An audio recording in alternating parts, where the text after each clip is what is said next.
that you take, every move you make,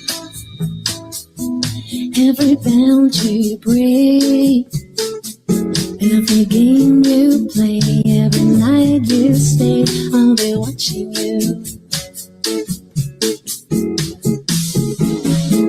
See you gone, I'd be lost without a trace. You night, see your face around you. I can't breathe. Every game you play, every night you stay, I'll be watching you. Crying, baby, baby, please. See you gone, I'd be lost without a trace. You night, see your face around you. I can't breathe. Every game you play.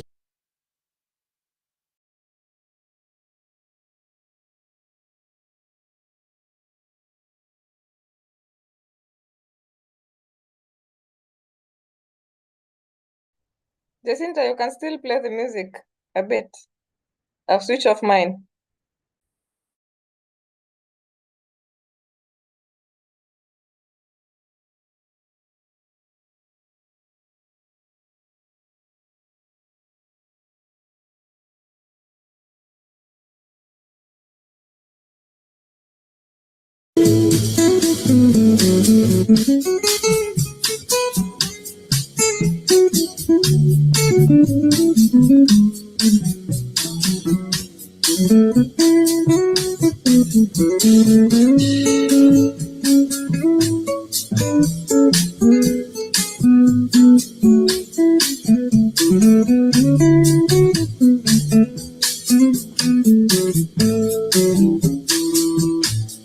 Can't you see you belong to me?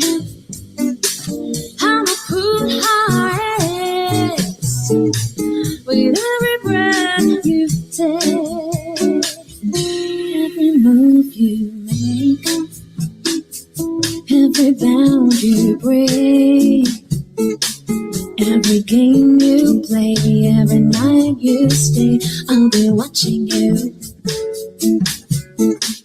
Every single day, every word you say, I'll be watching you.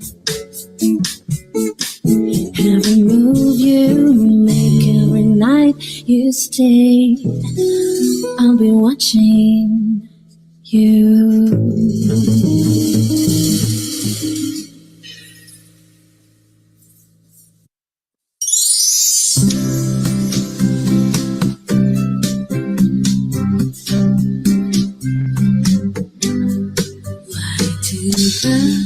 Suddenly appear every time you are near, just like me. They long to be close to you. Why do stars fall down from the sky every time you walk by? Just like me, they long to be close to you.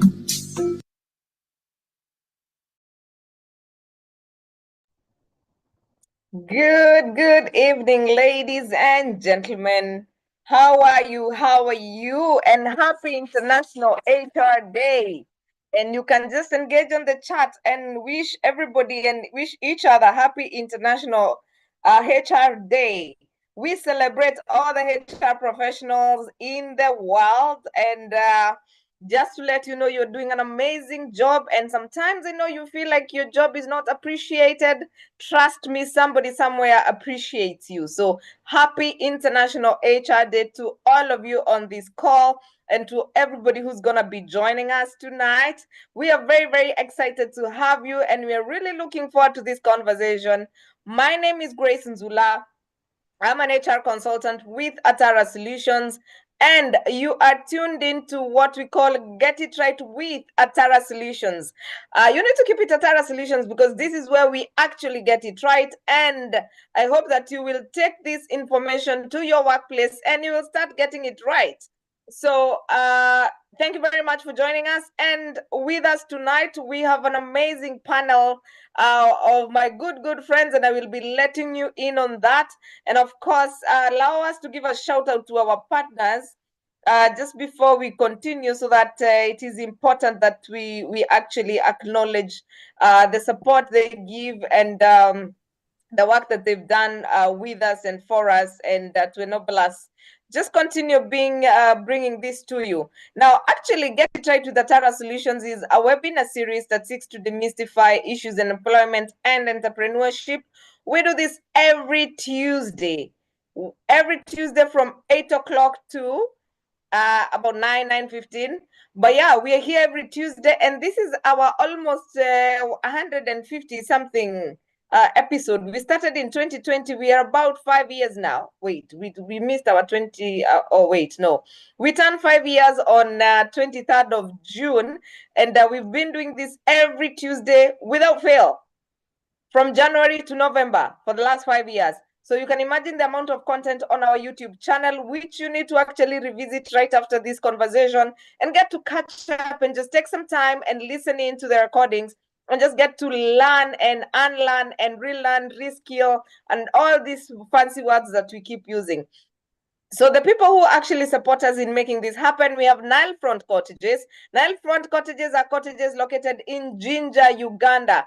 And Nile Front Cottages are one of those cottages that are really serene. They actually have a lot of privacy. And one of the cottages, you actually get to see the sunset and the sunrise. Can you imagine that?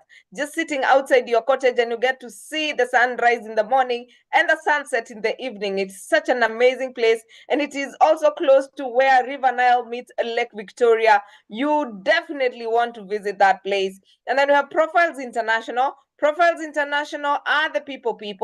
If you're looking to become an emotional intelligence practitioner, they offer Genos Emotional Intelligence certification. If you're also looking for psychometric assessments for your team members, then Profiles International will be your best go-to partner. And then we have K-Square HR Services. K-Square HR Services are our partner in Kigali, Rwanda.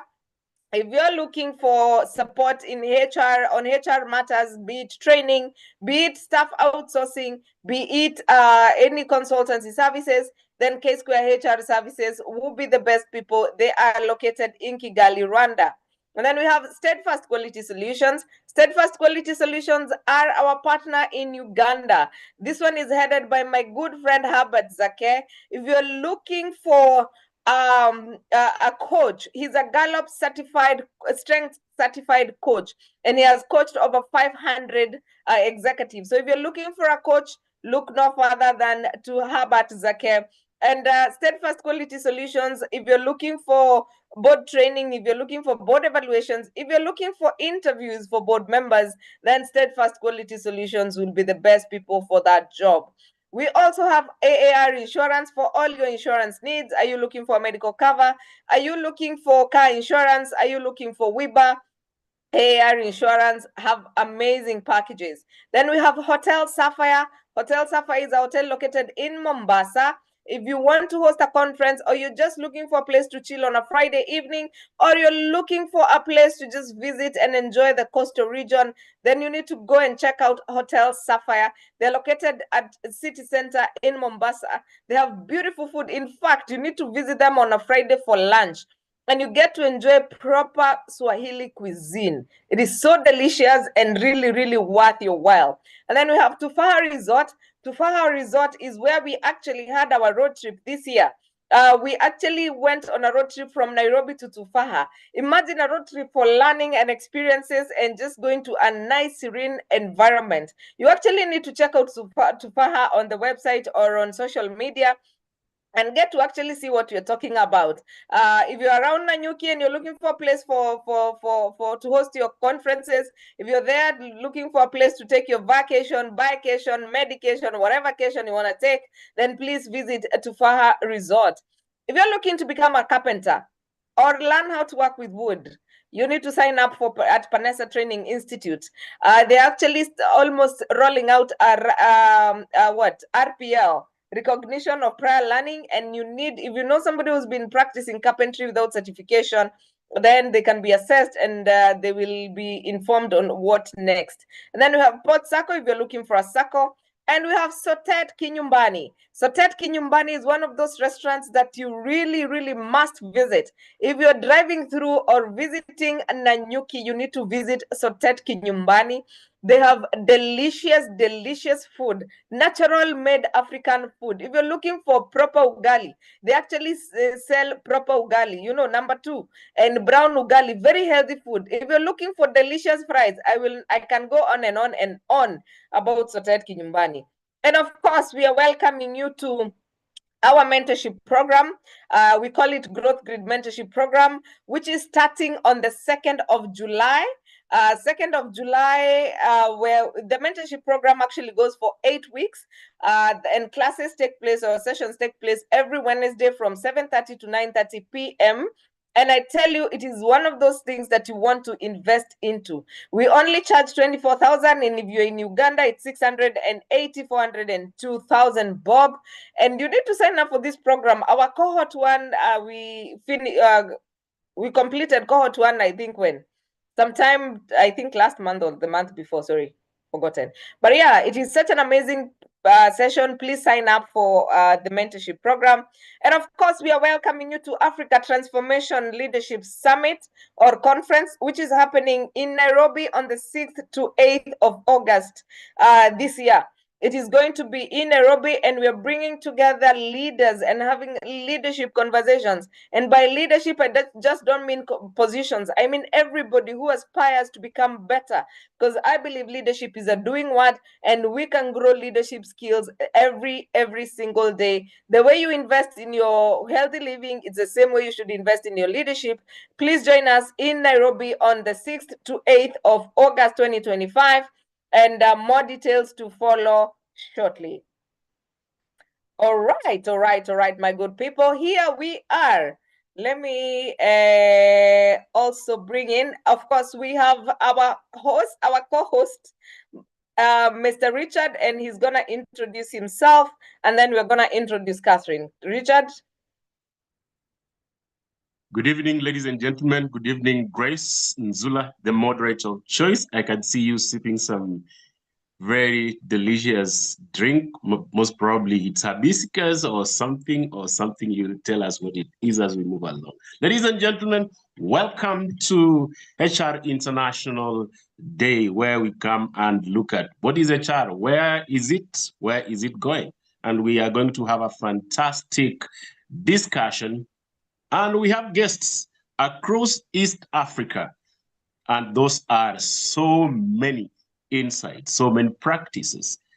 My name is Richard J. Magoma, of course, a human resource practitioner of more than 13 years. I train, but what I love most in training is public speaking and assisting Grace in holding the mic. Ladies and gentlemen, welcome to today's discussion. Happy International HR Day.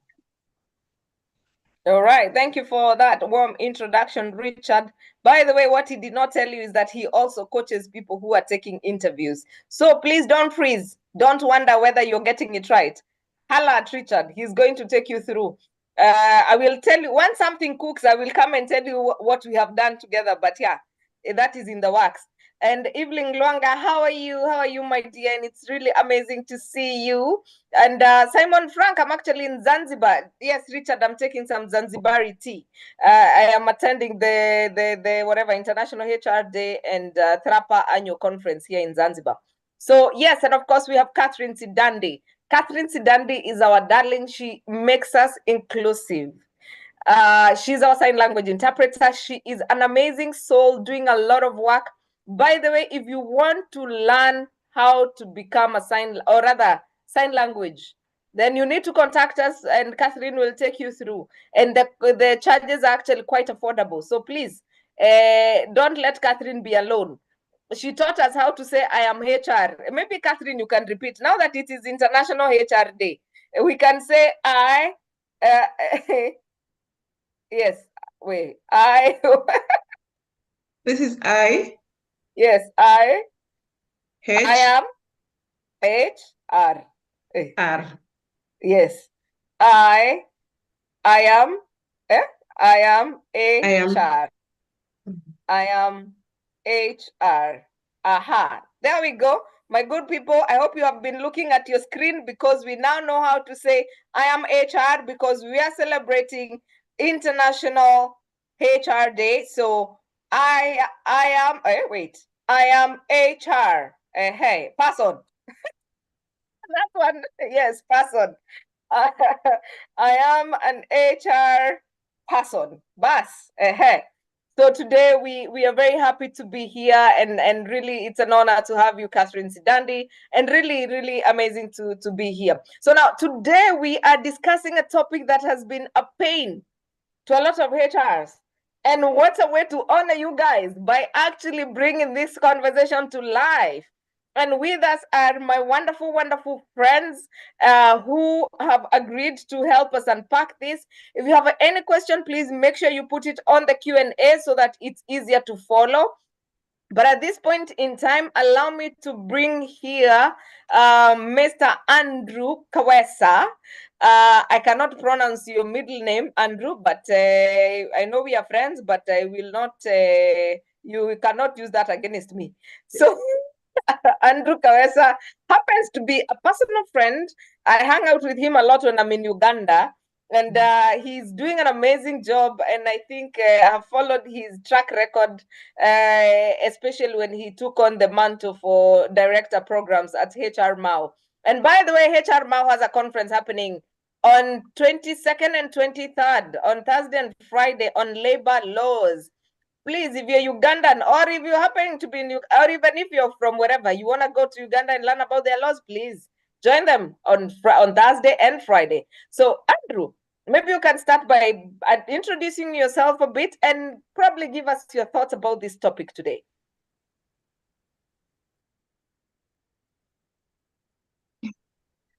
Yes. Good evening, Grace, and good evening, viewers. I think I got that right. Catherine, confirm. Yes, you did. Thank you very much. Yes. Good evening, everyone. I am Andrew Kawesa Sebwalunyo. That is the name that Grace failed to attempt to, to pronounce. I work with Harris International, one of the biggest food and beverage companies in Uganda.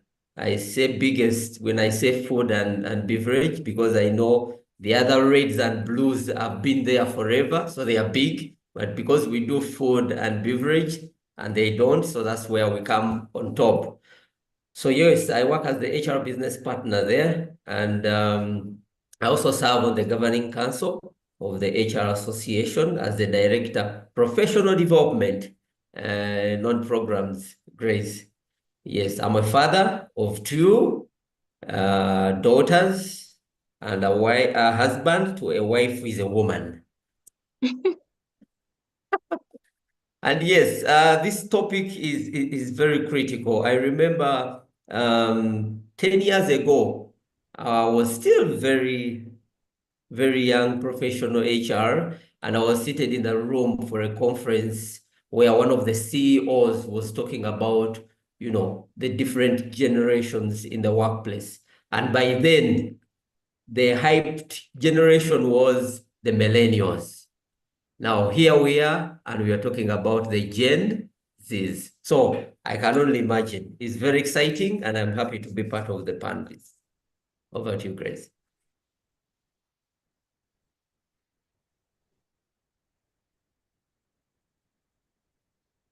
Okay. Sorry, I'd lost my button. Thank you very much, Andrew. I was checking whether we are still live on YouTube. All right. Andrew, thank you for joining us, and we're really honored to have you. And of course, we have my lovely young lady, who is the only lady amongst the panelists, besides myself and Catherine. So we actually balanced 3 men, 3 women. Here we are gender balancing. So yes, we have Madam Liz, who is one of those ladies that I say she is with it. You know, she's one of those young HR professionals who I think got it. And as we were discussing who we want, and we were looking for a young person who has been in HR and understands Gen Zs, then your name came up, and it was just, there was no second thought about it. You're like, aha, it must be Biama. So, Biama, maybe you can do a quick intro, and maybe just what are your thoughts about the topic tonight? Thank you so much, Grace, for your kind words. And yeah, it's such an honor to be a panelist here at Atara Solutions, and especially on International HR Day. So again, happy International HR Day to everyone here. I am Elizabeth Biama, a HR practitioner. Yes, and I'd say I've worked with both generations, but majorly with the young people and the Gen Zs. And it's something that I have come to find so fulfilling, however much, yes, I feel like we really need to get to strike the balance. So I'm here for that conversation. Besides my HR practice, I love being in nature. So you'll find me outsiding or doing yoga and the likes. Yeah, practicing mindfulness outside and just getting to love people and communities. So I'm very big on communities as well. But then again, just to create transformational impact while they're outside their communities. Thank you. All right. Yeah.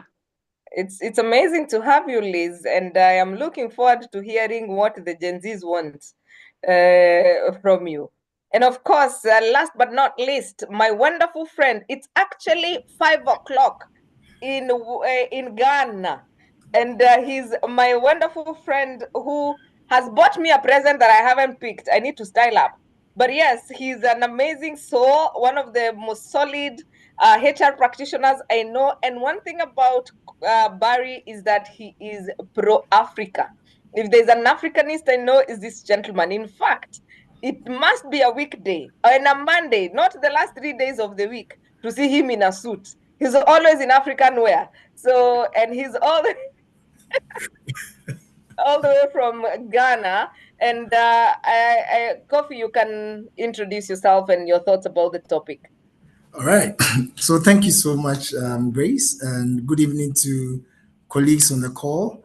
I think I would want to first file a complaint against Richard for not introducing West Africa in his introduction, mentioning only East Africa. So Richard, we are going to court. Okay, please take notes. All right. Okay. So colleagues on the call, once again, good evening. My name is Barry, and I've been an HR professional for the last couple of years, and my passion has been with helping people to come up as their best, see people transform in their best ways, doing their best work, and also working in the best of environments. My initial thoughts about this topic, as Grace had mentioned, is not even about the pain points when you talk about generations. For me, I see it as an opportunity, and as leaders, wherever we find ourselves, changing this discussion from the typical stereotypes that we have by categorizing them into different groups or different age groups, and rather looking at every single person within these groups as a unique person, so that once we can understand what has impacted how they think, it helps us have a better conversation around how we manage and how we lead these people. So that is my initial remark. So thank you. And I'm looking forward to a wonderful time. All right, all right. I see Simon Frankie saying, oh, Barry, welcome to the call. Long time. Yes, I don't know whether you know him, but yeah, there we are. And happy International Day to you all. If you have any question, please remember to post it on the Q&A. And at this point in time, allow us to just jump right onto the conversation. And Barry, you've talked about having to understand where this all began. And maybe you can shed some light around that, as you also tell us, in what ways can we take advantage of actually no, tell us, where did it all begin? Okay, my mind. For a typical marketer as I am, before switching into HR, and for the purposes of this call, I would want to make this appeal again. I actually think that HR should be repackaged as people and just people, so that we begin to see our staff and our work colleagues as people first before human resource. So that is just one of the takeaways. Now, this whole concept of generations, right, in the early 40s to the 50s, would have come by as a construct from sociologists trying to understand how people were relating with each other, how different societies were being shaped by different events. And if you move forward a little bit over the years, marketers took hold, beginning to position products for different people, trying to understand how people behaved. And once they categorize how they behave, then they're able to pitch their products to them. And as we move ahead, we have leadership theorists and we have modern day management consultants now combining the learnings from all these years into how we enable people thrive in the workplace, how we manage different needs and manage different conflicts and expectations at the workplace. So we have come very, very far. And as a people profession, it's important that the best way to administer or deliver on people priorities is first to understand what is important to them, how they think, how they behave, what makes meaning to them, and what doesn't make meaning to them. I remember Andrew mentioned earlier on that that particular CEO who talked about the generations was emphasizing how we can actually get the best out of everyone, right? So this is how far we have come as, you know, as a function, as a people, as a management body, and even as impact makers, wherever we find ourselves.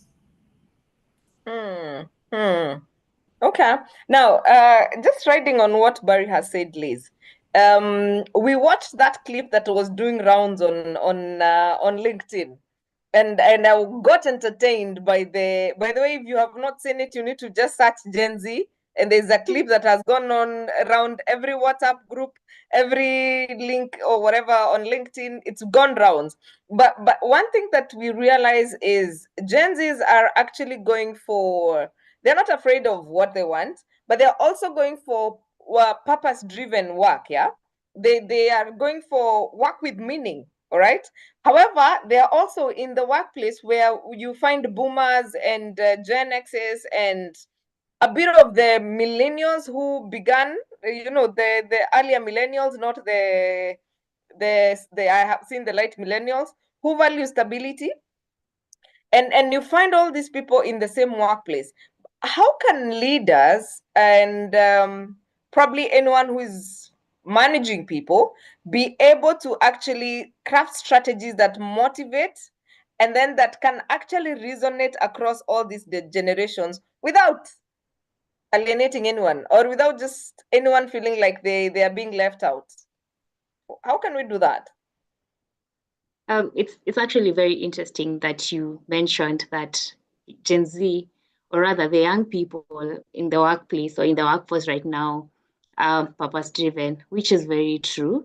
That these are people who many times you would see they are pushing for numbers. They want clarity on like their targets, so then they're able to know how they're going to, either plan themselves or just how then they're going to be able to meet their target. Because again, you get to find that most of them are driven by whatever is fulfilling to them, which is either numbers, if it's a target environment. So then for the older generation, especially those people who value stability and going to the office from 8 to 5, and like they are not open-minded, or rather are not open to flexibility, then you'll find that there's a bit of friction with the younger people, and you find that they either think that either the old people don't want to understand us, or you understand there's that friction and conflict. However, to have the motivational and the strategies and to avoid alienating the young people in the workplace, and then to ensure that there's productivity from the young people as well, because these are people who are very energetic in the workforce, and these are people who the older generation is also like really dependent on them. In my opinion, I would say first is just being very clear, especially in terms of like whatever is to be achieved, having like clear communication, nurturing them, talking to them in a way that you get to understand. So emotional intelligence comes to play here, where the older generation needs to accommodate the younger generation, as well as the younger generation getting to accommodate and listen to the older generation based on their experience, skills, expertise, well, as the younger generation gets into the workplace and wants to learn. However much we also have like the evolution of tech in place. And so again, that's what I'm saying. There's that aspect where both of them need to come to a place where they get to understand each other. I'd also say having the young people get to buy in to what the old generation wants. For example, having the young people as champions for whatever initiative, it becomes easy because then they get to buy into whatever you want. Then at that point, even just getting to tell them something or whatever thing that you want to implement at work becomes easy, because then you have already ensured that they have this buy-in to whatever you want from them. So then that becomes easy. Also, there's the aspect of like recognition. These people, if you don't recognize their effort, someone, for example, in the tech space, these guys have deployed code, but they have been working the whole night, and then they possibly since they have completed the work, would maybe like get back to work later, like maybe like at 10 a.m. in the morning tomorrow or the following day, but they've been working like late in the night. Then you see, if you don't get to recognize such efforts, they'll feel like they are not seen. So I feel like these young people really, really need to be seen, to be heard, to be valued. And once you get to crack that, then it becomes easy to work with these people. And these are simple strategies. You really don't, it's not like rocket science. Just getting to sit with people, especially as HR professionals, and the fact that we understand psychology and behavioral science, you get to sit with these young people, get to understand their patterns, their thought processes, how they do things. And then from that, you're able to know what would make them feel heard, what would make them feel valued, what type of environment gets to like motivate them, how then you're able to like ensure that they are part and parcel of the decisions that are being made, the strategies in place, and all that. All right. Now, as you think about that, you've talked about how we can motivate, we can recognize, and all these things. Please, as I go to Andrew, let us know how we can do that when we are very tight on a budget. But Andrew, Liz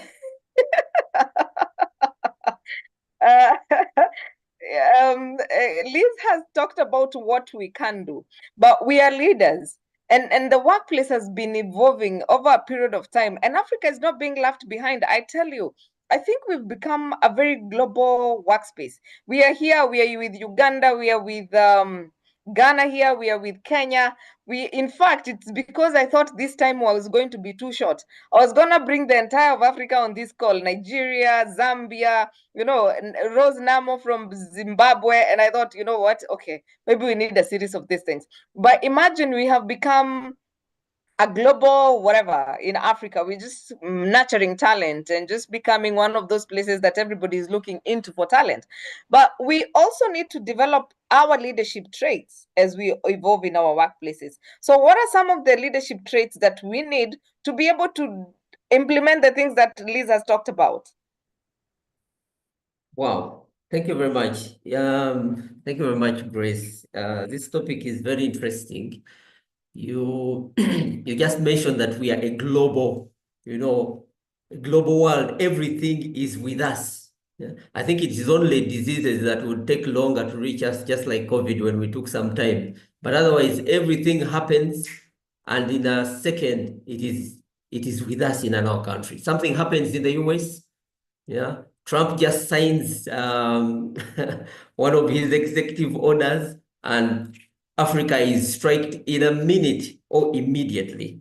So that said, as a global world, some of the traits that leaders need to develop, or as leaders that we need to develop to make sure that, we manage all these generational differences. Some of them have been talked about by Biama. I hope I get it right. Yes. One of them is emotional intelligence. And in that, Africa as a workplace has become more diverse, not generally, but, culturally, professionally, So we leaders need a special emotional intelligence, and I say special, and different perspective with empathy and tactic, so that we can support the different generations. But not only generation, but also there are also other differences. One of the examples I normally give when I was working in one of the NGOs some years back, you know how we start our work and we say, Christian, somebody should pray for us. A Muslim, maybe somebody should pray for us. So one day, a person who practices a traditional religion started praying, or I'm calling it praying. I don't know whether they call it praying, but they started practicing at the workplace. And everybody was scared. How can they do this at the workplace? But look here, Christians are praying, Muslims are praying. How do we then have other religions or religious practices also come into play? Those are some of the challenges. But as leaders, emotional intelligence is critical, and also cross-generational communication. Like we said, we have different interests, we have different understandings, different motivations as generations. So how do we make sure as leaders that we can communicate to the entire level of generations, same message, but maybe presented differently? Yeah. A baby boomer will say maybe on email, I understand, or maybe if you write for me a letter, I will understand the communication. And a millennial or a Gen Z is a WhatsApp. Just communicate on WhatsApp and they will respond immediately. At my workplace, we have over 1,000 WhatsApp groups, and that is how we keep communicating with people. So if you are head of sales, head of HR, and you can't do WhatsApp, you're like, it is very old. I mean, it is for the young people, then you're going to miss out on communicating with other people. And then we need to have flexibility and adaptability. The Gen Zs are teaching us greatly on how to be flexible working hours. Some people some of the young people want to do gigs. I want to be a part-time. I want to be here for only 3 hours. I will do your work. Just give me the assignments and I'll do them in 3 hours, then go do something else. So that flexibility, but also the hybrid. COVID taught us that as well, that you don't have to be at the workplace 24/7 for you to deliver. Yeah. So those are some of the things that leaders need to develop. But also technology here takes a big share as well. Yeah. As a leader, especially for our fathers who never used the technology that we have, and we see many of them still in the workplace. Like we said, we have 5 generations. So as leaders, we need to be tech savvy. We need to elevate ourselves in handling all these technological changes that are happening. 10, 15 years ago, we used to get information from Google. But here people go on TikTok, which for me, I thought was an entertainment app. People are getting information. People are sharing information from TikTok. Yeah. So, and lastly, I think coaching and mentoring is critical as leaders. Because of the differences that we have, we need to mentor the young people, but also there is reverse mentoring for the young people mentoring the older people. So we also, as older generations, we need to accept the reverse mentoring so that, we can learn from the young people and then be able to impact on them. Yeah, so by and large, I think those are some of the critical traits that leaders need to develop. Thank you, Grace. All right, and I'm just over here thinking, Barry, Andrew is talking about reverse mentorship, blah blah blah blah. How, how do I sit in and listen to these young people, and how do the young people sit in and listen to the older people? How can we make it actually practical?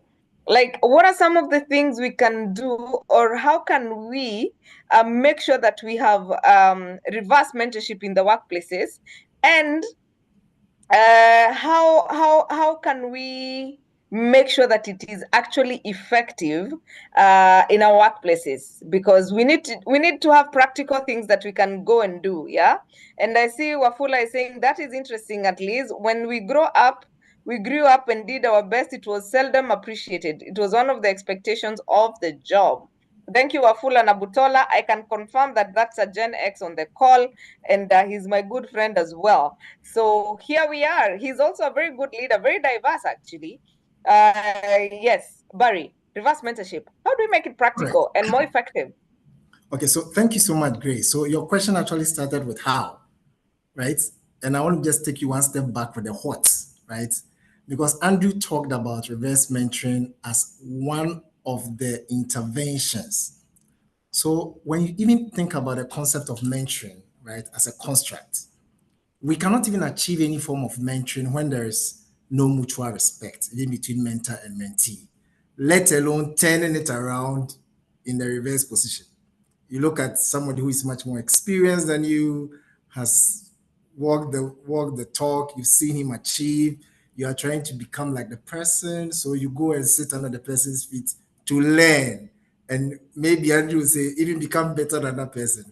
That is our concept of mentoring. So if you turn the tables around, is it to tell this boomer or this elderly person that, we want you to go to this young person and just learn from the young person? No. For these boomers, this doesn't work. So for me, in terms of the how, when it comes to reverse mentoring, the very important word that we need to seek is problem solving. If between that experienced staff or colleague of yours and this Gen Z or millennial who is this tech savvy and wild all over the place with all these solutions, can be brought together in the same room with respect and dignity, and they think about that process as solving a problem. For example, if you tell me to go and teach my 60-year-old manager or 59-year-old manager something about TikTok, it might end up being a banter. Why? Until this senior person sees that as part of a solution to a problem that we are both trying to solve. So I think one of the ways that we can make reverse mentoring real and achieve what we are looking for as leaders or managers, wherever we find ourselves, is to position any form of pairing or situation as a problem-solving intervention. You would easily get a buy-in from the boomer or whoever that person we are reversing or pairing with. It's easy for the person to even extend another level of respect, because in that process, remember, the Gen Z or the millennial is also learning some aspects of the business or even the work situation from this boomer or this senior person. So that is just one side. Now, the second part of reverse mentoring to achieve the best synergies or to achieve the best efficiencies is for each person in that chain to have what I call a growth or a learning mindset, a knowledge-driven mindset. Because as you mentor someone, you learn, and as a person is taking mentorship lessons from you, you are also passing on something. In that process, we are learning from mistakes, we are learning from challenges, we are learning from the failures, and we are also learning from the successes. So I think this is one way that we can actually use reverse mentoring to manage this generational conundrum we find ourselves in. So, Grace, on one side, it is just turning the coin, but on the other side, it is rather positioning this mentorship process as a problem-solving intervention. That is the only way you can have both generations or even the multiple generations working together to arrive at a decent solution. Thank you.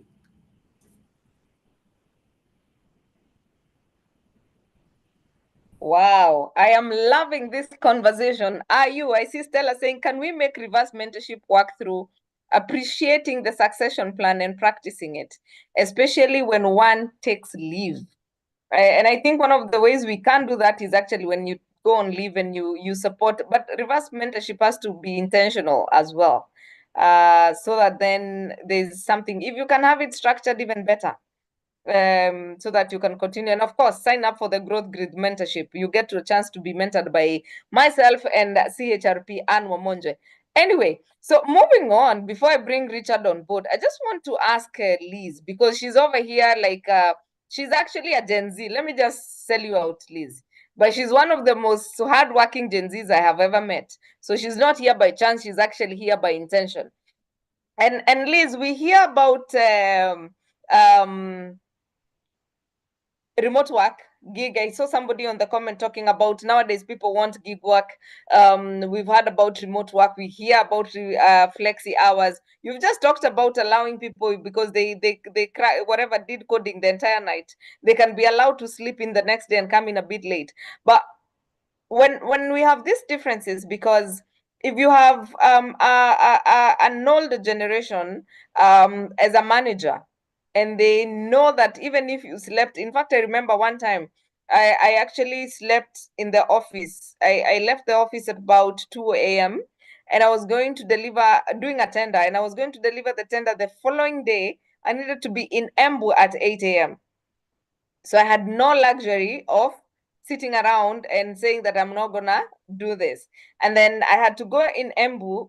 After delivering that, I needed to make a few courtesy visits, just because I was doing PR and blah, blah, blah, blah. But I needed to go and do all these things. I was doing admin, PR, and HR in one, everything. So imagine I needed to go and do all those things. By the time I got back, it was like late in the evening. And then next day, I actually needed to go to work in the morning. And I'm like, okay, fine. We have that thing that we did when we needed to. But here we are with the flexi hours, gig economy. By the way, let me tell you one thing for sure, Liz. I am a gig economy, and I do not want to hear 8 to 5 anymore. I belong to that economy. I'm sorry. So I am, I belong to that one. But just because I've seen this as a struggle to many. I know a friend of mine who would rather wake up and go to the office even when there's nothing to be done. He will go and find things to be done in the office. And to be honest, we really want to appreciate the fact that an office, by the way, let me tell you, so long as you're in the office, you'll find something to do, even if you'll just do it for an hour or two, as opposed to sitting at home, because you'll sit at home and you'll start watching, what is the trending movie right now? You know, you'll just be Netflix and chill. So how do we strike a balance between these two needs in our workplaces and maintain profitability and morale? Well, thanks, Grace. And you've really raised critical issues.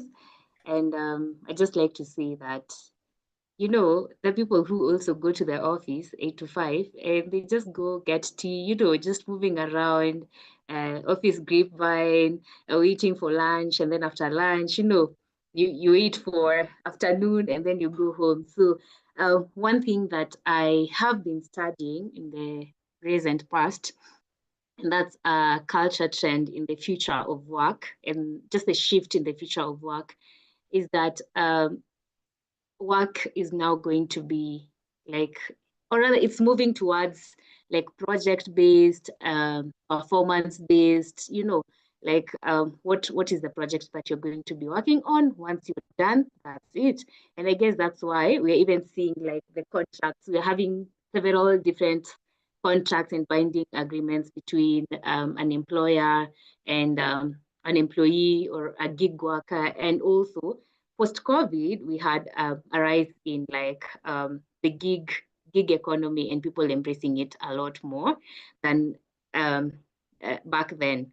And I think this is something that actually people in, but also it could be in different industries, but I feel like it's something that even the older generation needs to appreciate that and move a lot more towards performance-based evaluation, so that if then that is tied to your whatever KPIs, OKRs, then you know that for sure once you get your contract, you know that this is what you're supposed to deliver, which also means that there needs to be clarity in terms of your deliverables, so that, you know, again, tied to purpose-driven work, so that when I come to the office, I know that this is what I am supposed to do, whether I'm working from home, whether I'm working from the office, or I'm working from wherever in Zanzibar, you know.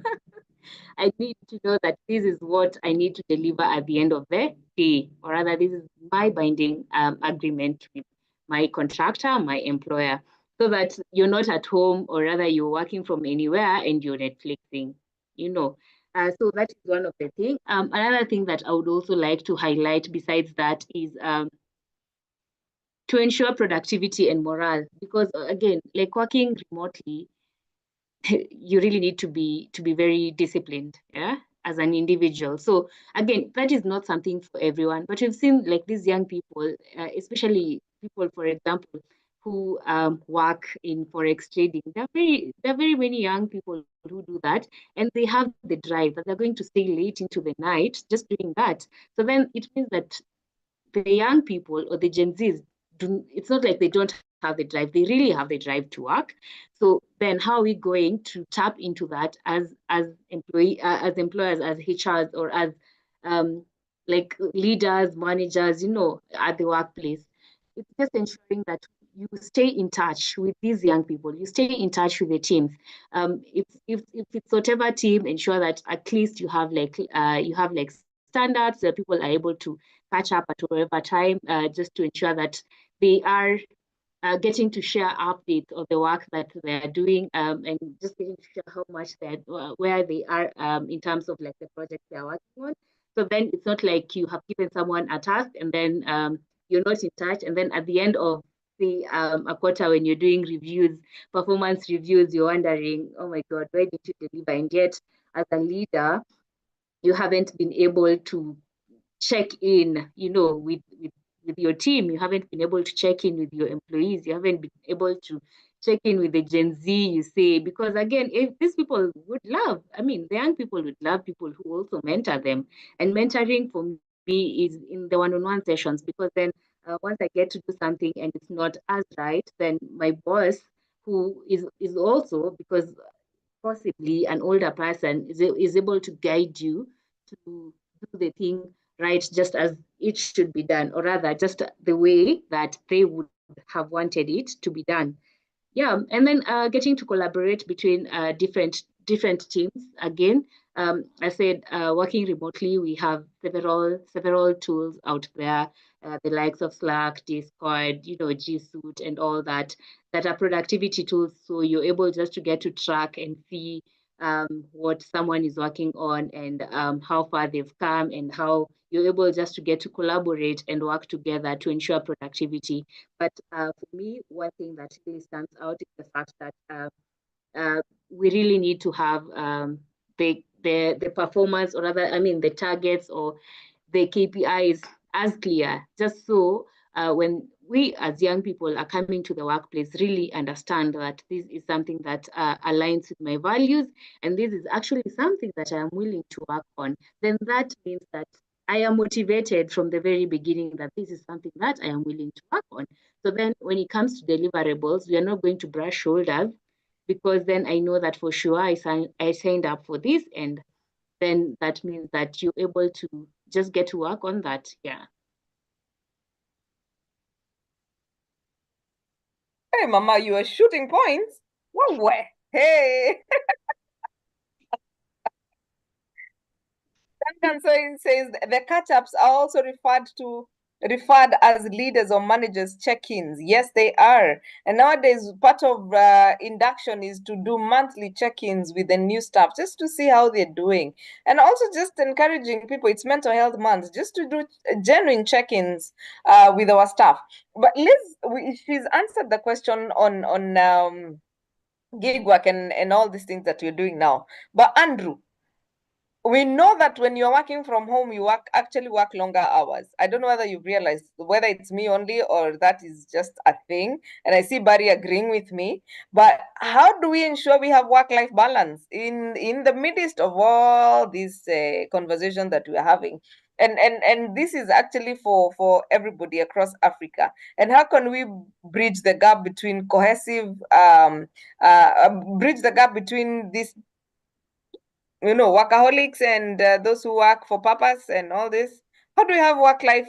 I believe there's no work life balance, but hey, it's me. Yeah, work life integration. What do we do? The other day we were having a conversation on TV, and the conversation was on work life balance. So we were wondering work life balance, work life equilibrium, work life integration, work life alignment. I mean, all these adjectives drive to one thing. How do we incorporate self-care in the midst of everything that we're doing? Wow. And I like the way we find different words or adjectives or verbs to describe this. But for some people, they feel that actually there is no work-life balance. It is impossible to balance. But yet, it is something that is critical. So how do we then have work-life balance? There is an interesting question that factories ask. Factories. So we tell them, there is hybrid, you can work from home. Like, okay, how do I get a mixer or somebody in QC to work from home? Yet they have to test, they have to look at the product. You get. So there are dynamics, but maybe for some categories, not necessarily work from home, like Biama's mentioned, but how do we make sure that we balance to make sure that, people stay as people because they have life out there, yeah, and also as they do their work. So like Barry mentioned, as people come in, we just have to first look at them as human beings. I normally tell my people here, people are not like products. They're not cartons of soda or orange juice or energy drink that you move them left, right, and center anytime. Look at them as human beings. They have their church leaders out there. Can you imagine you have somebody and is a church leader and you're telling them on Sunday, I need this report or you need to appear at work, and they have to be in church. So we have to look at them as church leaders, parents, cultural leaders out there. So that is the first thing. And then that will help us develop policies that are accommodative to all the people. Yeah. If say, like people in the factory, then you should be able to have shifts that cater, yeah, for people to make sure that they can have life outside the workplace, so that they're not 24/7, because that is impossible. At some point, you will lose them. And we have seen that people they can come when they have a need to work because they want to pay bills, they want to do A, B, C, D, but after some point, they get tired, they get exhausted. Now, I might be a baby boomer as a leader, because we know baby boomers, maybe theirs was about work. They would go hours. They would go hours without, thinking about, they will leave their homes and be at work and say, in as long as I'm giving them what they eat, that's enough. But life has changed. Parents have to be there for their children. Yeah. People have other activities out there, because also we are not paying them what is enough for them to meet all their needs. Not because we don't want as organizations, but we can't do that. Things are tight everywhere, just like they are tight in the pockets of individuals. so it is for organizations. They can't pay. So the fact that you can't meet all the needs of your employees, so it is important that you give them time to be able to attend to other needs. I saw that video that Biaba talks about, and the Gen Z was saying, you know, Friday party starts at 6, and somebody is telling you, you know, get a report. No, Friday should be left alone. So as a leader, you need to know this is how do I schedule my work to make sure that towards the weekend, I know something will happen. So I don't have to put work around there. Otherwise, on Monday, I will be annoyed as their leader, and it will spoil your entire week. So you better have them Monday, Tuesday, and make sure that they deliver what you need. And then towards the weekend, you loosen up, you know, because you know definitely everybody is asking them, where are you? In our local language here, the word is Oriwa, like, where are you? Around midday or lunchtime, people are being asking, where is the program? Where is the program? Yeah. So as leaders, we need to understand that we are different generations and we cannot meet the needs of all our people. So we should be able to, you know, to give them time. But also, as leaders, especially for the young people, we need to live by example and not just talk about it. I have seen very many campaigns on social media, especially on X, which was Twitter, where young people are, say, exposing or putting out their information of what maybe millennials or Gen Zs have done, and they're not living up to the example. They will not follow you. You can't tell them to do something and they do it because you're not living by example. So as leaders, we need to go back and reflect and make sure that we live by what we say. Yeah, then we can be able to help the young people, you know, come into work and then balance out on what they do. Over to you, Grace. All right. And yeah, anyway, you look for that clip on NTV. Richard. Yes, Grace. Discipline. It is. Yes, it is a lovely discussion here, and we are learning a lot. And the discussions have brought so many concepts into this dynamic. And I can see there is an element of, there's a tension, there is tension. But before we jump into discipline, I could want to ask Barry, sometimes the generation where Liz belongs wants to have that compressor Mercedes tomorrow.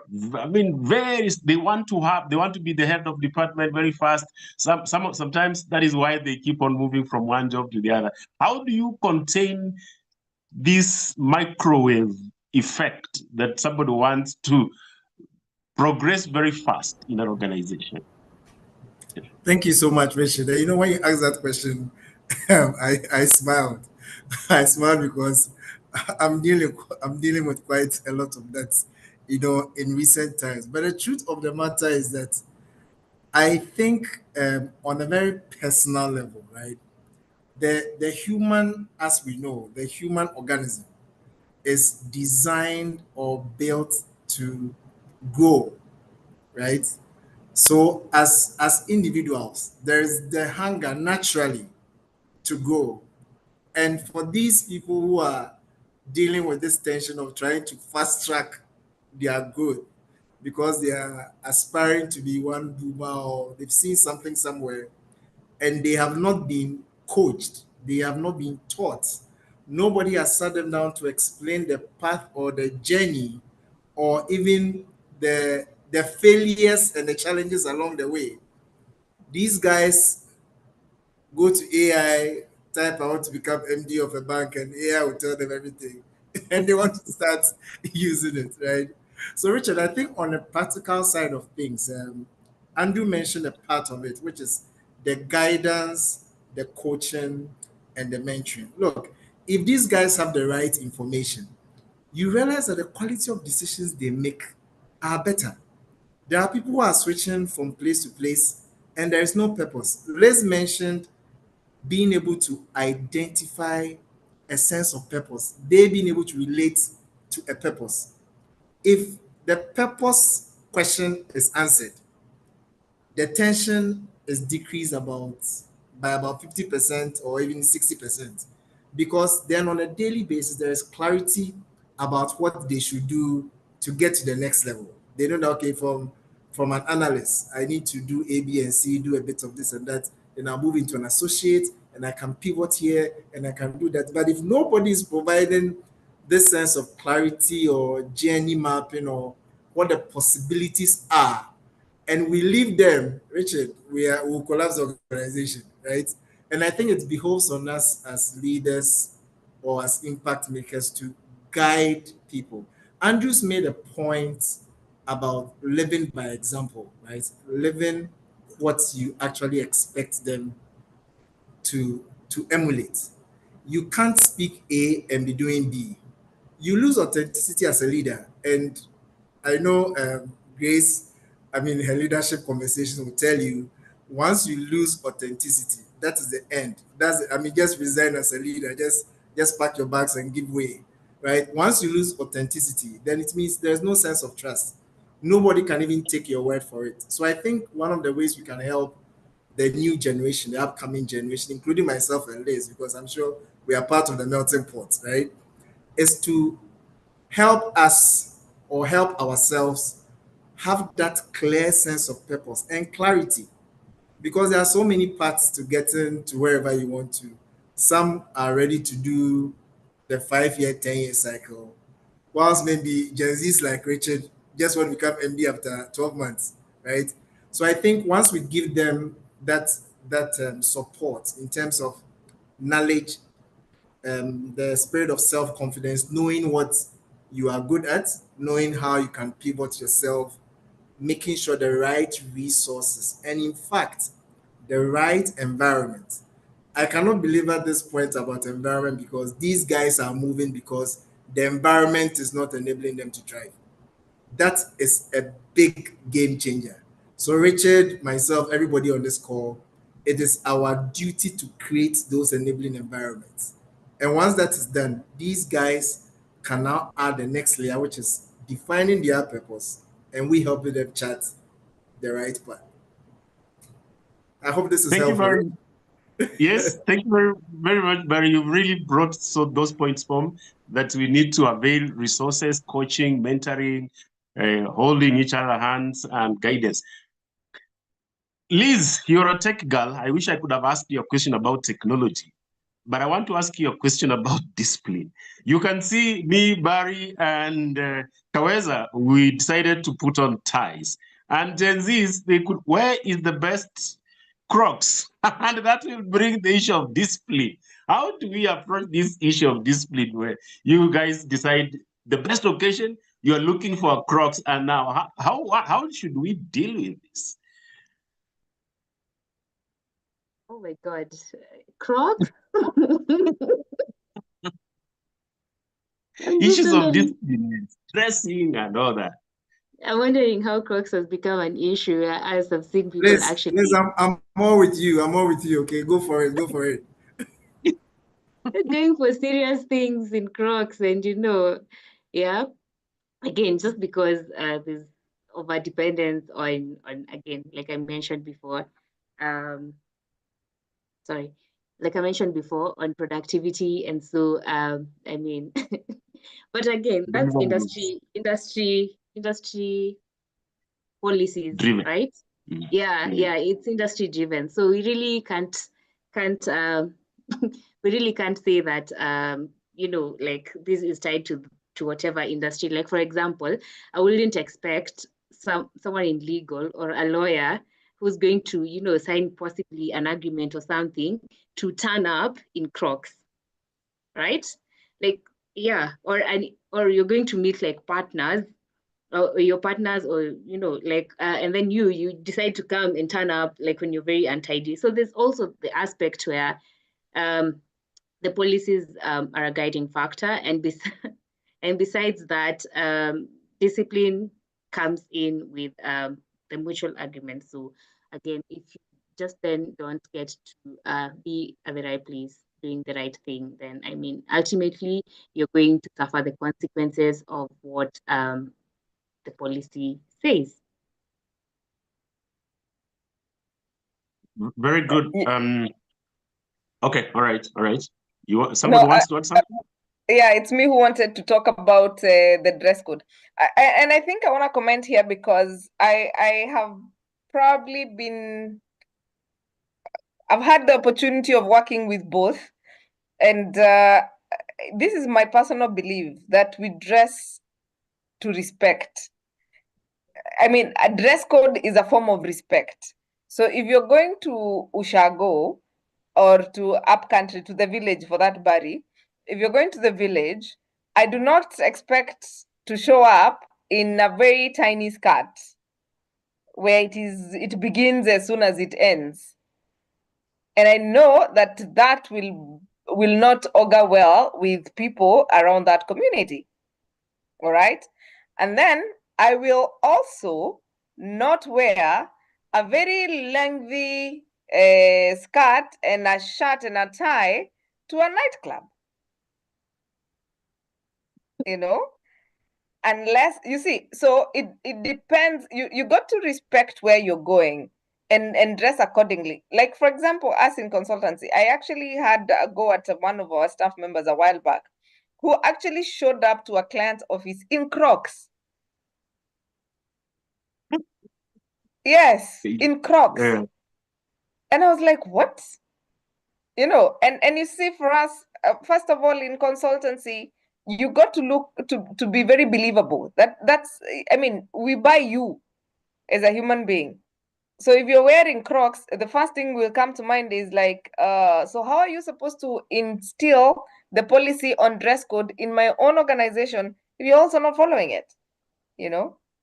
So I believe that if you're doing dress code, you got to dress respectfully for the place. I have no issues with Crocs. I am raising teenagers, and my God, I have no problem.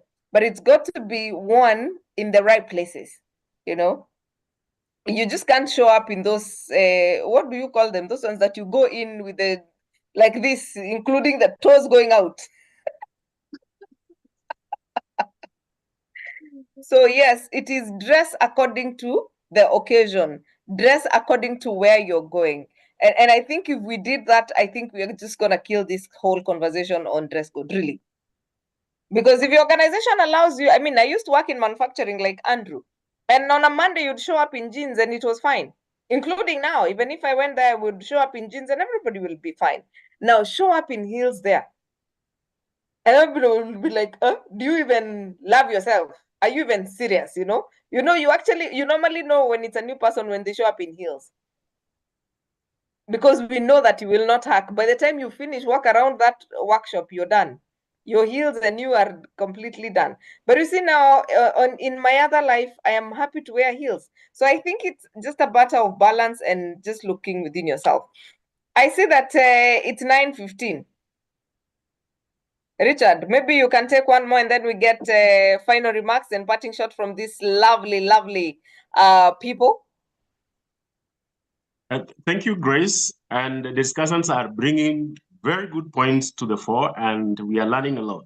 Lastly, Andrew, as you can see, the entire conversation revolves around L&D, which Dr. Rebecca, who is on call, is an expert.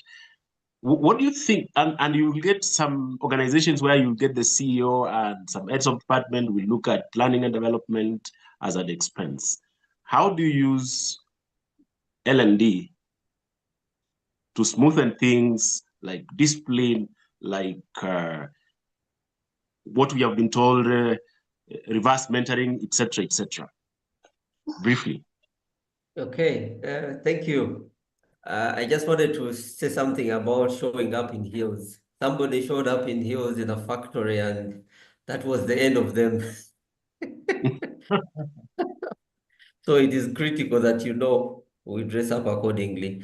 Okay, so Richard, thank you very much for this. And I'm happy to finally be on the call with you there. I've already seen you from afar. Yes, so how do you use L&D? It goes back to making sure that, you know, we reach out to the people who we want to improve. It has to start with them. It has to start with the people. So get what they need to learn. Of course, from very many interventions that are done, maybe from the performance review, maybe from the continuous interactions with the heads of departments and individuals. So that's when we can be able to pick out what they need and then do a strategy on learning and development. But also, as we deliver the strategy for learning and development, we have to be cognizant of the different, you know, generations. Yeah, because you can't deliver the same way. The baby boomers will want to sit in class and, you know, explain to them what should be done, you know, so that they can go out and do what? And practice. You can't do that to the Gen Zs. Yeah. First of all, they have information flowing on the internet every second, and everybody has their perspective. And probably they will learn most of the things before. So by the time you come for the training, you say you're putting up a training, they're like, how about this? How about that? So what will be different, in fact, will be the mode of delivering the L&D strategy for the different generations. Somebody mentioned a few years ago that, you know, all the generations are the same. Actually, Barry has just mentioned it here. The generations are the same. The difference is actually the environment. It's just the environment. Just look here. You know, when our parents were raising us, they were wondering how we will be. This generation, now they have a computer, they have phones. How are they going to survive in this world? We are raising our children and we are wondering, okay, now with this TikTok, with this all this information on social media, how are our children going to survive, you know, in this world? So we are the same. It's only the environment that is changing. So we need to take to categorize our L&D strategies and also plan for them, looking at the environment and also the people that we are delivering this strategy to. And then it will speak to them. It will speak to the different generations differently. So those that need mentorship, like the young people, they need mentorship. They need attention. Yeah? They need to be recognized. Yeah. Thank you very much, Andrew. Over to you, Grace. Thank you, Richard. Today, these guys have wisdom. It is flowing, and we can be here all night. So to avoid that, who is this one? To everyone who is from Mombasa, Nakuru, Naivasha, Uganda, Kampala, Jinja, hopefully you have reflected the day by checking areas of improvement. All right, thank you for that comment, Frank. And yes, I do not see, oh yeah, there's something on the Q&A. How can we build, from Mike Moredi, how can we build irresistible teams at Kenya or Uganda organization with different ages in the company? How can we build irresistible teams with different, I don't know. Are you guys getting that question?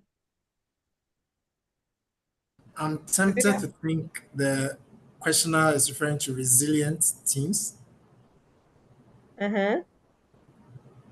You can just answer whatever your thoughts. Give it your thoughts. If that is what the question is, then it will just be an amalgamation of very specific elements that Liz and Andrew already mentioned, because we need to come to that place where we understand the peculiarities of the geography that we are in. Before we started this discussion, I was looking at the statistics on the African continent, and you realize that the pattern is about the same, right? The needs of the respective generations. And again, I'm careful about the stereotypes, Okay, it's more about a continuum. Okay, it's a continuum of different people along the chain, but the patterns are different. I mean, the current generation we find ourselves in are more Pan-African oriented than the generations of our fathers. We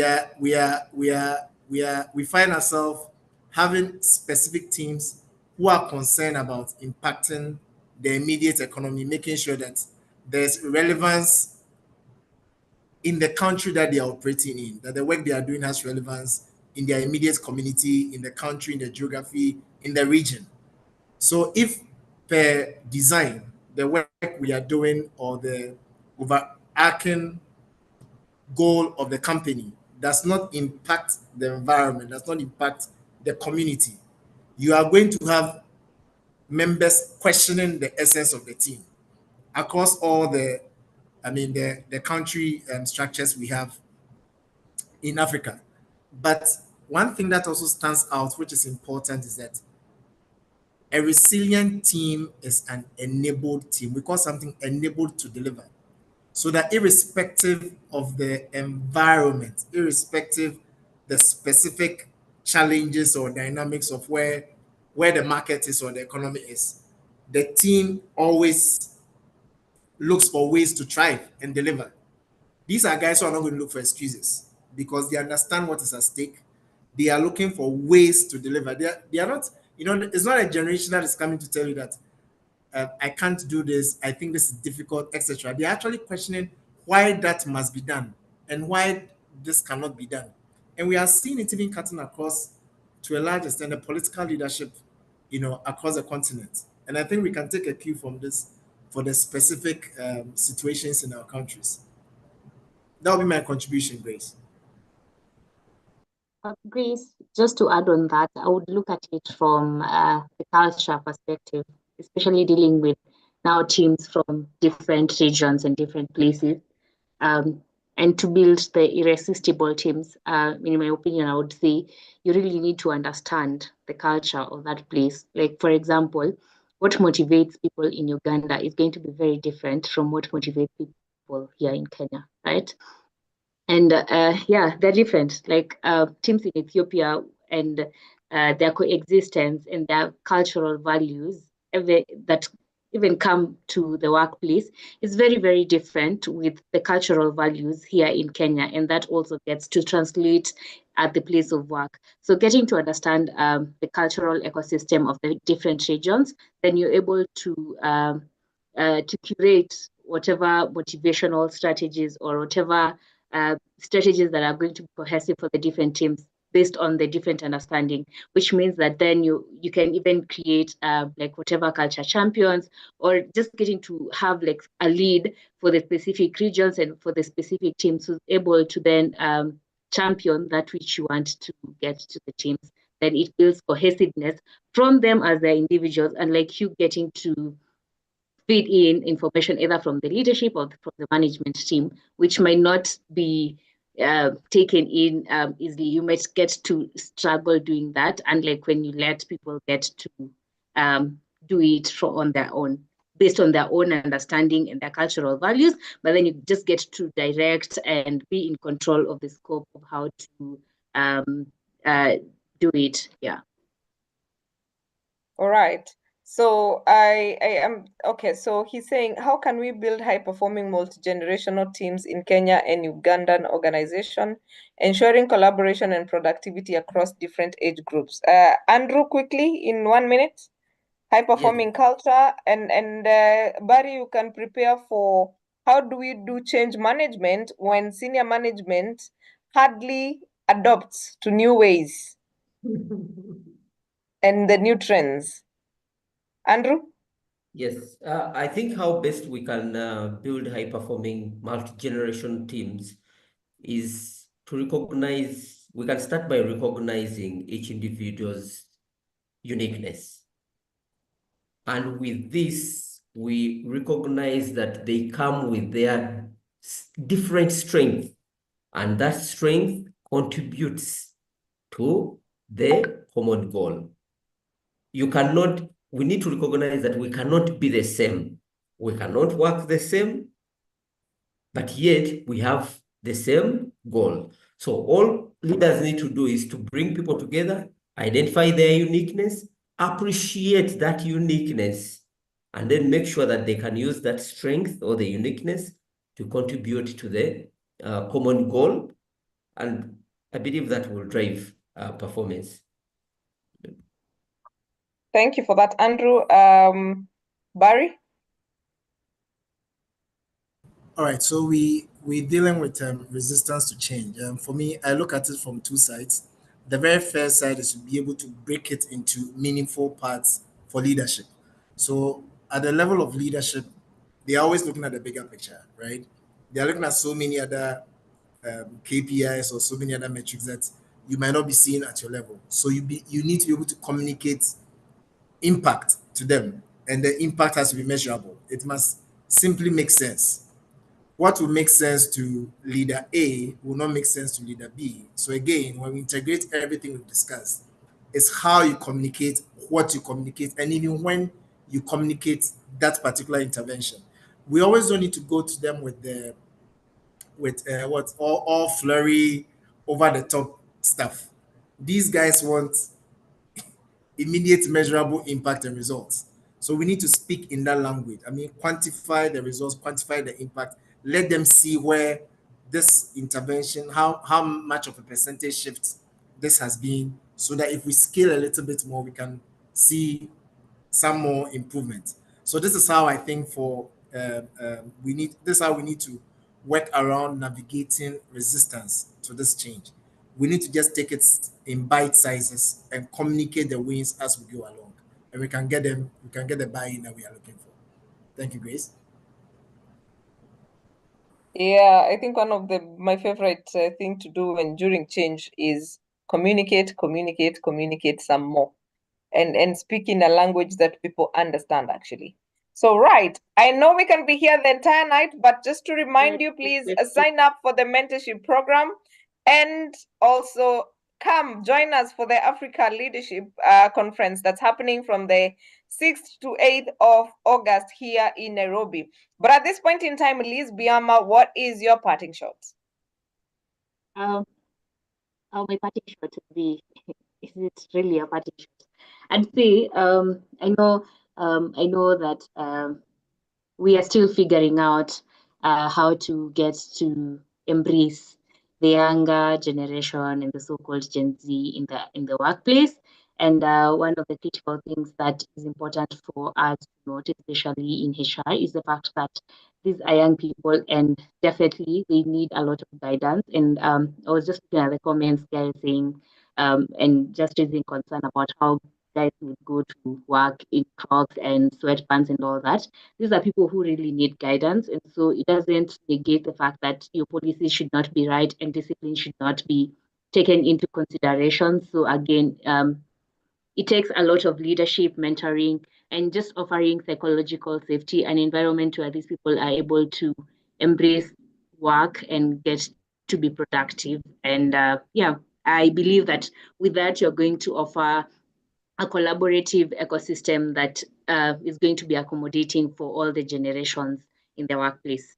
Yes, thank you so much, Grace and Atara Solutions, for hosting me. It was a lovely, lovely and insightful conversation. I'm glad.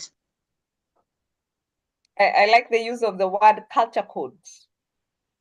Yeah. That's part of the conversation we are having at the HR Congress next week down in Mombasa by IHRM. But yes, Andrew, your parting shots? My parting shots, well, we should not hype necessarily the Gen Zs, but we need to create an environment for all of us where we can learn, both the young and the old, learn from each other, but also appreciate our uniqueness, because the Gen Zs are either our last borns in the families or are our children. So we are with them. They are living what is what they are bringing in at the workplace is what is in the in the community out there. So we just need to go on creating environments that support their learning, but also our learning, and also make sure that we create platforms for mentorship, coaching, and like you said, it is hard to have reverse mentorship, but then be intentional about it. Thank you. All I right. believe we can all live in this world with a different generation. Yeah. Absolutely, absolutely. Jacinta, if you can answer Rose Nyamasio on the mentorship program, please do. Barry, your parting shots. All right, so thank you. I'll start by saying Happy International People Day. Happy International People Day to everybody on the call. And my closing remarks will be centered around two things. One is the stereotype we place around the generations and our specific context as Africans. I believe that each person wants to be valued for his or her voice. So it's important that even in the midst of the working experience that we are creating, we need to look out for excellence and the uniqueness everybody brings to the table. Because in our part of the world as Africans, right, we say that the elders carry the wisdom, but it is the youth who carry the fire, right? And it's important that we mix both so that the youth can have a bit of that wisdom in them and the elders can also have the bit of that fire in them. Then we can create the kinds of change and impact we all want to see. So again, let us not stereotype the generations because of their ages, but it's the specific experiences that make them and how they think. So let's embrace it and rather create enabling environments for all of us to thrive. Thank you. Excellent, excellent. Richard, you have something to top it up in 30 seconds? I don't know whether Andrew was in a seminar that I was in, and one of Kenya's controversial professors said, we should not do what Andrew has said, we should all work together. We should all appreciate each other. We should bring that melting pot so that we can bring the necessary performance that is needed in organization. So we have got to appreciate each other. The old people will bring their stability, the young people will bring their technological savviness, and we'll create a melting pot which is necessary for organizational excellence. Ladies and gentlemen, thank you so much. God bless you. See you on Tuesday for another wonderful discussion. Thank you Thank so you. much. Yeah, thank you guys. I have totally enjoyed myself. And of course, yes, there's a conversation I had the other day in one of the WhatsApp groups, and they were saying that the different generations have always fought. So it's not new that Gen Z and millennials are not getting along. It has always happened. So it's not like it's anything special, really. And I remember somebody else mentioning that the world will actually balance itself. At some point, the whole thing about these differences are just gonna balance out. So for us, it's just figure out how to be innovative and how to create synergies that can survive the uncertainties and the entire integration. So my panelists, I am very, very grateful to you. Thank you for joining, and I hope you guys are connecting on LinkedIn. I see Barry, I've seen Biama has shared their LinkedIn profiles. Please do that and connect. The world is a global village. Let's connect. Let's make friends. Your network is your net worth. So I believe that you don't meet people by mistake. You meet them for a reason. So I'm really, really honored. Thank you, my panelists, for being here, for saying yes, even to joining this panel. And to you, our audience, we cannot do this without you. We would have been here talking to ourselves. So thank you very much for making time to join us. And of course, the team at Atara Solutions, you guys are awesome. You really make us look good. So thank you very much for as well being here. And to all our partners, K2 Square, K-Square, K2 Services, and Steadfast Quality Solutions. Thank you for making us go to the deepest parts of the world. And of course, to Barry, say hi to my good friends in Ghana. And we look forward to having you once more on this channel. We do this every Tuesday from 8 o'clock. Next week, it is Mental Health Month. So we are not going to end the month without discussing mental health. So keep it here. We are going to have a topic on mental health on Tuesday next week. Before we can go back to having not themed conversations, because today was themed and next week it's going to be themed as well. But please keep it here. Follow us on Instagram at Atara Solutions, like our Facebook page at Atara Solutions, and connect with us on LinkedIn at Atara Solutions, and subscribe to our YouTube channel, Get It Right with Atara Solutions. Get It Right with Atara Solutions. And the link has also been shared on the chat. If you missed this conversation and you want to rewind, you will find the uploaded recording on Get It Right with Atara Solutions YouTube channel by end of day tomorrow. So please connect with us, keep it locked. Also join our WhatsApp group if you're not in it, to get to know what's coming up on Get It Right with Atara Solutions, as well as the conversations that take place in the WhatsApp group on a day-to-day, and also get to know about the other sessions that are coming up with other people, because we believe in learning and we are on the business. Our mission is to change the world through information, and I hope that we are doing that one person at a time, one organization at a time. So thank you so much, and you guys have a lovely, lovely, lovely night. Happy International People Day. I quote, yes, I am HR. Yes, I am HR person. Yes. Thank you, Grace. Thank you so much. This was so much fun. Thank you so much, Richard. Oh yeah, thank you is this one. Yes, yes. This is how we say thank you. I forgot. Thank you, Catherine. She's reminding us we This do is this. congratulations, and then this is thank you. Thank you is this. Yes. Yes. There we go. Okay. Yes. Today we are learning and learning. Please make sure you're inclusive in your workplaces as well. It is one of the gifts you can give to humanity. Thank you so much, guys, and have yourselves a lovely, lovely night. Good night. Good night, everybody. Thank Bye. you, Grace. Bye-bye. I finally made it to the show. You finally made it on Get It Right, Andrew.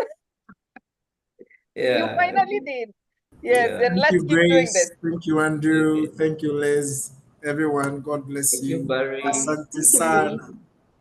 Auntie. Excellent, excellent, excellent. Asante, karibu sana Barry, karibu sana Andrew. Karibu.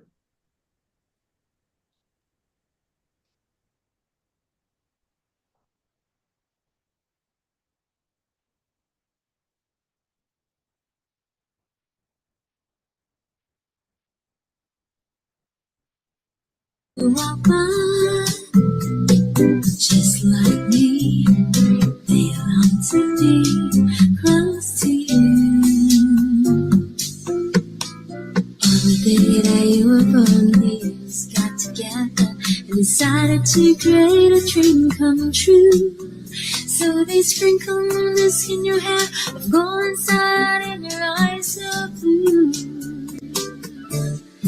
That is why all the girls in town follow you.